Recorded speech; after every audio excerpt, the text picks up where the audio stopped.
So guys, isang pinagpalang pagkakataon po ulit para sa ating lahat. Kumusta po tayo ulit? Harinawa po lahat ng madadaanan ng content ko na to good health pa rin po ang bawat isa sa atin. Staying in the peaceful places and still having steadfast faith of our Creator. Amen. Maraming salamat po sa inyong lahat na makakapag-try talaga mag-umpisa ng unang part nitong season 34 ko, WWTH. Ito po ay bali part 22 na. 22 na guys. Taos-puso po akong tumatanaw ng utang na loob sa inyong lahat na nakakapag-try magtapos ng content ko na to. Yung mga susunod na part po mga vital quotes po, vital vivid information tungkol talaga sa mangyayaring millennium dispensation ng ating Lord Jesus. Isusunod ko po yan sa mga latter parts. Tapos yung mga facts pa rin po na bakit ba talaga magkakaroon ng 1,000 years, ano ba mangyayari sa Christians, ano mangyayari sa Israel, ano ba talaga yung physical and spiritual salvation. Yan po yung mga vital na gusto kong itawid sa mga susunod na part. Abangan nyo po guys, kasi kinukumpleto ko pa po yung mga notes ko. Isiningit ko lang po muna itong talambuhay ni Queen Jezebel. So, sabi pa rin po nung narrator, nung gumawa ng content na to, napakaganda po ng kwento nila. Buong buo po. Ito po parang naaalala ko na lang na kung ano yung importante, yun na lang po ang itinatawid ko sa inyo. Ngayon, nasa sa inyo po yan kung gusto nyo pong paniwalaan. Meron naman po akong ibinibigay ng mga verses. Nasa 1 King po yan, chapter 21. Pasyalan nyo na lang po. Kasi ito po hindi ko masyadong napagtuunan ng pansin. Pinanood ko lang po ang dokumentary nito. Ngayon, ang pagtatawid po na ginagawa ko according lang dun sa naaalala ko na mga importanteng senaryo. So, nung namatay na nga po si Queen Jezebel, ang naging conclusion po ng dokumentary na to, talagang kahit kailan po, kapag ikaw ay pinusuan ng ating Panginoon na maging pinuno ng isang malaking bansa, gaya ng Israel, nung panahon po na yan, Egypt, yan po yung mga napapalibutan po ng Turkey, Persia, Iran, Russia, Libya.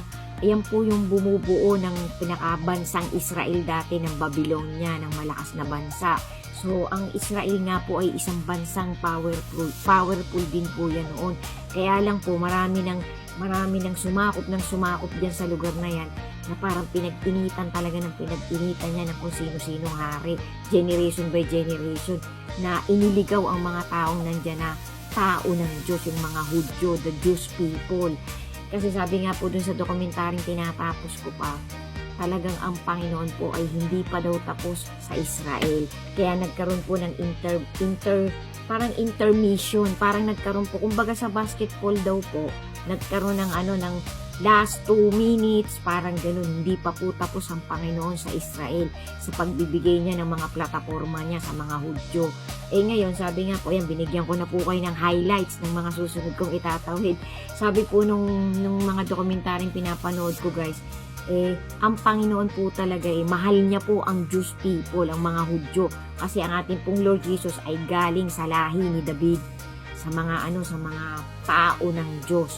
So, ang binhi po ni David ay ang ating Lord Jesus. So, kumbaga sa talagang ang Panginoon po pipiliin pa rin niya ang Israel kahit anong mangyari. Yan po ang kanyang bansang pinusuan. At saka sa mundo daw po, nasa epicenter talaga ang Israel. Kahit po i-research pa natin. Tapos yung daw po kalimutan ko yung pangalan ng bundok. Ano ba yun? Mount Zion ba yun? Basta may bundok pong importante na kumbaga sa pagdating ng ating Lord Jesus talagang mabibiyak. Kasi yan daw po nung panahon pa ng unang panahon pa nagkaroon daw po yan talaga ng crack. So pagbalik po ng ating Lord Jesus sa kanyang second coming, na ultimate coming, talagang yan po mabibiyak. Kumbaga sa kasi nga po kumbaga sa may plano ang Panginoon talaga. Pero hindi po talaga, meron pa rin pong, sabi nga po nung matuwid na mga ngaral na nagpapahinga na, meron pa rin pong hindi meron pa rin pong inireserba ang ating creator para sa kanya. Yun po ang aabangan natin. Pero karamihan pong vital ay sinabi na, pinaliwanag na ng mga piniling huling apostol ng ating creator. So, kumbaga sa na-enhance na po, parang klaro na po nila, nabuksan na po talaga ng open wide na po talaga ang pagpapaliwanag ng context ng salita ng ating Panginoon. So, according po sa pagre-research ko din po at panonood ko ng mga dokumentary, talaga pong sinasabi ng mga scholar natin ngayon sa generation natin na talaga pong magkakaroon talaga ng tribulation na 7 years. Yung 3.5 po, andyan po yung yung Antichrist. Andyan po yung alagad ni Satan, tsaka yung mga bulaang propeta. Tapos yung kalahati po nasa kalagitnaan po ng Great Tribulation, guys, mangyayari po yung rapturo. Tapos, pagkatapos po ng rapture, another dispensation, yun po yung millennium. Tapos after po nung millennium, magkakaroon po ulit ng kalahati pa nung Great Tribulation, yung 3.5. Yun po yung nakakatakot. Although nakakatakot din yung 3.5 na mauuna.